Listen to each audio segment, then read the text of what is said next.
요한복음 3장 22절부터 30절까지 말씀입니다. 요한복음 3장 22절부터 30절 말씀 우리 한 절씩 교독하도록 하겠습니다. 그 후에 예수께서 제자들과 유대 땅으로 가서 거기 함께 유하시며 세례를 베푸시더라.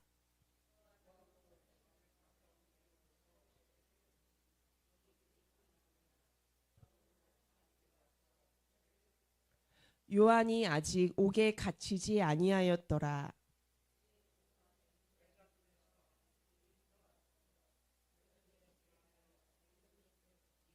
그들이 요한에게 가서 이르되 랍비여 선생님과 함께 요단강 저편에 있더니 곧 선생님이 증언하시더니가 세례를 베풀매 사람이 다 그에게로 가더이다.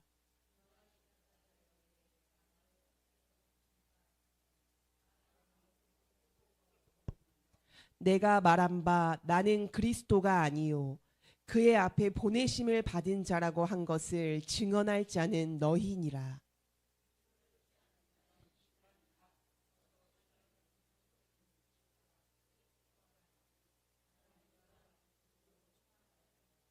우리 30절 함께 읽겠습니다. 그는 흥하여야 하겠고 나는 쇠하여야 하리라 하니라. 아멘.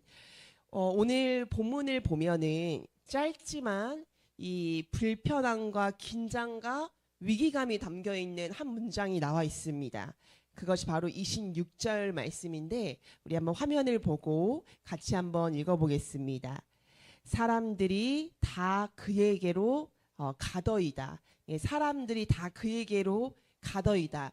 이 요한의 제자들이 이 자기 선생님인 요한에게 하는 말이죠.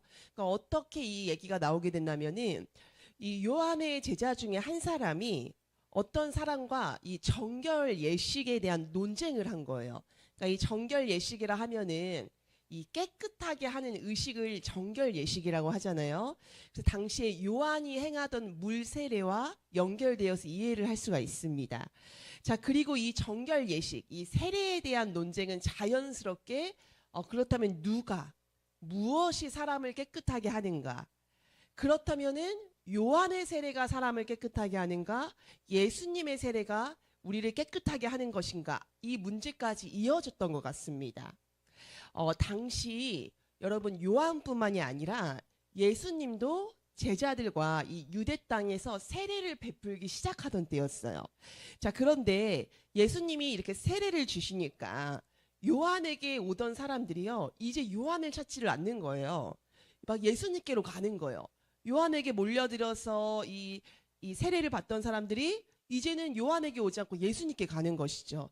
그래서 이 요한의 제자들이 불안해하는 거예요. 그러면서 요한에게 선생님, 사람들이 이제 선생님께 오지 않고 다 그에게로 가더이다. 예수님께로 가더이다. 이렇게 말하는 것이죠. 그러니까 이 말 속에는 어떤 게 담겨 있는 것이죠. 선생님, 사람들이 다 예수님께로 갑니다. 우리를 떠나고 있습니다. 이대로 괜찮은 것입니까? 앞으로 우리의 일과 우리의 사역은 어떻게 되는 것입니까? 다시 풀어 말하면은 나보다 뒤늦게 나타난 사람이 나보다 더 앞서 나가고 나보다 더 주목받고 그래서 내 자리에서 마치 밀리는 것 같은 그런 위기감을 이 요한의 제자들이 느끼고 선생님, 사람들이 다 그에게로 가더이다. 이런 말을 하고 있는 것입니다. 여러분, 교회에서도 가정에서도 직장에서도 우리의 자리가 이동할 때가 있지요. 내가 주도하는 시절이 있고 다른 사람이 주도하는 시절이 있습니다. 내가 중심에 설 때가 있고 다른 사람이 중심에 설 때가 오기도 하죠. 근데 그때 우리는 이렇게 생각할 수가 있다는 것이죠. 내가 밀려나고 있구나. 내 자리를 빼앗기고 있구나. 사람들이 다 그에게 간다. 여러분, 이런 마음이 담긴 그 제자들의 말 앞에서 요한은 흔들림 없이 대답을 합니다. 우리 한번 먼저 27절 말씀을 같이 읽어보겠습니다. 요한이 대답하여 이르되 만일 하늘에서 주신 바 아니면 사람이 아무것도 받을 수 없느니라. 요한이 말하는 거예요. 하늘, 즉 하나님이 주시지 않으면은 사람은 아무것도 받을 수 없다는 거예요. 우리가 누리고 또 우리가 서 있는 모든 자리는 다 하나님께로부터 왔다는 이야기를 하고 있는 것이에요. 요한의 제자들은 지금 이 상황을 마치 경쟁으로 보고 있어요. 경쟁의 프레임으로 보고 있는데, 그래서 사람들이 우리에게서 떠난다, 여기 위기감을 느끼는 거예요. 우리가 밀린다, 우리의 영향력이 적어진다. 그러나 요한은 같은 상황을 다르게 해석을 해요. 경쟁이 아니라 무엇으로 해석하고 있냐면은 하나님의 섭리로 보고 있어요. 사람이 나를 떠나서 이제 내가 쇠하여지는 것 같고 저 사람한테 간다고 해서 사람이 옮겨가는 것은 요한의 사역이 실패했다는 증거가 아니라, 요한은 보는 거야. 아, 하나님께서 뜻하신 바가 이루어지고 있구나. 사람이 줄어들고 사람이 옮겨가는 건 내 사역이 실패했다는 것이 아니라 하나님께서 뜻하신 바가 이루어지고 있구나. 지금 그래서 요한이 떠나가는 사람들을 보면서 불안해하는 것이 아니라 하나님을 보며 믿음으로 고백하는 것이죠. 하늘에서 주신 바 아니면, 하나님이 주신 게 아니면은 사람이 아무것도 받을 수가 없다고 말입니다. 지금 있는 자리가 주목받는 자리든 그렇지 않는 자리든, 영향력 있는 자리든 그렇지 않든, 여러분 모든 자리는 하나님의 선하신 뜻에 따라서 우리 각 사람에게 주신 것입니다. 그렇기 때문에 불안해할 것도 없고 자랑할 것도 없고 불평할 것도 없다는 것이지요. 여러분, 환경으로 현실을 해석하는 것이 아니라 하나님의 섭리, 하나님의 주권하에서 현실을 바라보고 해석하는 우리가 되기를 바랍니다. 주권자가 되신 하나님께서 지금 나를 드러나는 자리, 흥하는 자리에 세우셨으면은 겸손하게 그 기쁨을 감당하고, 때로는 한 발자국 물러난 자리인 것 같지라도 감사로 받으면 된다는 것이지요. 한치도 틀림없으신 하나님이 나를 이곳에 세우신 뜻이 있음을 믿으면서 세우신 그 자리에서 순종하며 충성하는 우리가 되기를 바랍니다. 제 지인 중에 한 여성분이 있는데, 이제 아이를 낳고 육아를 하면서 이 우울과 좌절감이 몰려왔다는 것이죠. 왜냐하면 이전에는 회사에서도 꽤 직급도 있고 능력도 인정받는 재원이었는데, 또 교회에서도 누구보다도 열정적으로 예배하고 앞서서 막 찬양단도 하고 앞장서서 섬겼는데, 아이를 낳으니까 경력 단절, 사회생활은 물론이고 무엇보다도 예배 드릴 때에 그게 너무 힘들다는 거예요. 잠옷실, 그러니까 유아실이죠. 여기서 시끄러운 아이들의 그 소리 가운데서 예배를 드린다는 사실이, 이게 예배를 드려도 예배를 드린 것 같지 않더라는 거예요. 그래가지고 항상 갈급하고 메마른 심정이었다는 것이죠. 그래서 어느 날 주일이 됐는데, 야, 어차피 교회 가도 또 애들 때문에 예배도 못 드릴 텐데 차라리 온라인 영상으로 드리는 게 낫지 않을까 이렇게 생각을 하는데, 하나님께서 그 순간 말씀하셨다는 거예요.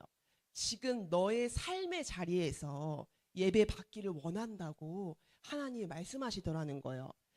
아이들의 그 시끄러운 소리 가운데서 정신없이 이 설교를 듣는 등 맞는 등 하는 그 예배가, 내가 느낄 때는 이렇게 집중도 안 되고 예배 드리니 차라리 안 드리는 게 낫지 않을까, 영상으로 그냥 드리는 게 낫지 않을까, 이건 인간의 기준이라는 것이죠. 하나님은 지금 세워둔 그 자리에서, 육아의 그 자리에서, 내가 마치 작아진 것만 같은 그 자리에서, 불편해 보이는 그 자리에서 하나님은 예배받기를 원하신다고 그것을 깨닫게 하셨다는 거예요. 그렇게 마음의 깨달음과 위로를 얻고 교회에서 또 은혜롭게 예배를 드리고, 육아를 하면서도 이 육아가 내가 스트레스를 받고 내 경력이 단절되는 그 시간이 아니라, 이 육아도 하나님 받으시는 예배가 되게 하자. 그러니까 이렇게 기쁜 마음으로 신앙을 회복했다는 이야기를 듣곤 했습니다. 여러분, 삶의 자리이든 직분이든 어떤 자리든 간에 하나님이 주셨기 때문에 우리가 서 있다는 것을 잊지 마시기를 바랍니다. 그러므로 우리는 지금 나를 세우신 이 자리에 세우신 하나님을 신뢰하면서 감사하며 최선을 살아가는 것이죠. 그러면 그 삶이 예배가 됩니다. 또 그 삶을 통해 하나님이 영광 받으십니다. 우리 이어서 28절 말씀도 같이 읽어보겠습니다. 내가 말한 바 나는 그리스도가 아니요 그의 앞에 보내심을 받은 자라고 한 것을 증언할 자는 너희니라. 예수님으로 인해서 우리 자리와 영향력이 밀려나고 있다, 이렇게 불안해하고 있는 제자들에게 요한이 말하는 것이죠. 내가 말하지 않았냐, 나는 그리스도가 아니라 그의 앞에 보내심을 받은 자다. 여러분, 이건 단순히 겸손이 아니죠. 자기가 누구인지를 정확하게 정의하는 것입니다. 나는 그리스도가 아니다. 나는 그의 앞에 보내심을 받은 자다. 여러분, 요한의 제자들이 그런 믿음이 없었던 것일까? 그거 아니죠. 요한의 제자들은 집을 떠나 이 스승을 따라서 광야에서 요한과 함께 이 그리스도를 예비하는 그 사명을 함께 감당하고 있었던 사람들이에요. 이들도 스승을 따라서 광야에서 하나님의 나라가 올 것이라고 회개해야 된다고 사람들을 돌이키면서 그리스도가 오실 길을 예비하는 이 사명을 스승을 따라서 제자들도 같이 했단 말이죠. 자, 그런데 이상한 거예요, 지금. 그렇게 우리가 외치고 우리가 오실 것이다. 우리가 그분의 길을 준비하고 있다. 그분이 오신 거예요. 그리스도께서 오셨단 말이에요. 그리고 그분께 사람들이 가는 거예요. 그런데 막상 흔들리는 거죠. 마음이 좋지 않는 거예요. 왜? 불편하고 위기감을 느끼는 거예요. 왜 그럴까요? 어느 순간 그 사명 속에 내가 끼어들어 버린 거예요. 어느 순간에. 내가 필요한 사람이 되고 싶고 내가 인정받고 싶고 내 수고가 남아있기를 바라는 마음이 섞여 들어가 버린 것이죠. 여러분, 열심히 달려가다 보면 때때로 이런 것들이 섞여 들어올 수 있습니다. 주님을 위해 다시 시작하지만 그 사이에 때때론 내가 끼기도 합니다. 마치 여러분 저울에 0점을 맞춰놔도 이 0점에 항상 있지 않고 항상 흔들리잖아요. 맞춰줘야 되는 것처럼요. 우리도 계속해서 내 자리를 맞춰 나가야 됩니다. 여러분, 요한은 계속해서 비유를 들어 말하지요. 우리 한번 29절 말씀 같이 읽어보겠습니다. 신부를 취하는 자는 신랑이나 서서 신랑의 음성을 듣는 친구가 크게 기뻐하나니 나는 이러한 기쁨으로 충만하였노라. 여러분, 상상을 한번 해볼까요? 결혼식에 이 신랑 친구가 막 울고 있다고 한번 생각을 해볼까요? 아니면 화를 내고 있어요. 그러면 사람들이 어떻게 생각을 할까요? 저 무슨 사연이 있다. 저 필경 삼각관계 뭐 그런 TV에 나올 만한 거다. 이렇게 생각을 당연히 하죠. 여러분, 요한이 말하는 거예요. 나는 신랑이 아니라 신랑의 친구라고 말하는 거예요. 그러니까 친구가 신부를 취하는 날, 결혼식 날 내가 기뻐하는 것이 당연하지 않겠느냐. 이런 말을 하는 것이죠. 다시 말해서 사람들이 나에게서 떠났다가 아니라 사람들이 그리스도께로 갔다. 이게 자기 기쁨이라는 거예요. 그래서 요한은 이런 고백을 하는 것입니다. 우리 한번 30절 말씀 같이 읽어보겠습니다. 그는 흥하여야 하겠고 나는 쇠하여야 하리라. 주님이 드러나시면 됐다는 거예요. 그게 기쁨이라는 것이죠. 여러분, 모든 자리는 하나님께서 주시는 것인데 그 자리는요, 예수님을 드러내라고 주신 자리임을 우리가 잊지 않았으면 좋겠습니다. 내가 드러나고 내가 흥하면요, 사람들로부터 인정받을 수는 있어요. 그러나 내 삶을 통해서 내게 주신 직분과 삶의 자리에서 내가 아니라 예수님이 드러나면은, 예수님의 높음이 드러나고 예수님의 아름다움이 드러나면요, 하나님이 기뻐하시고 하나님이 영광 받으십니다.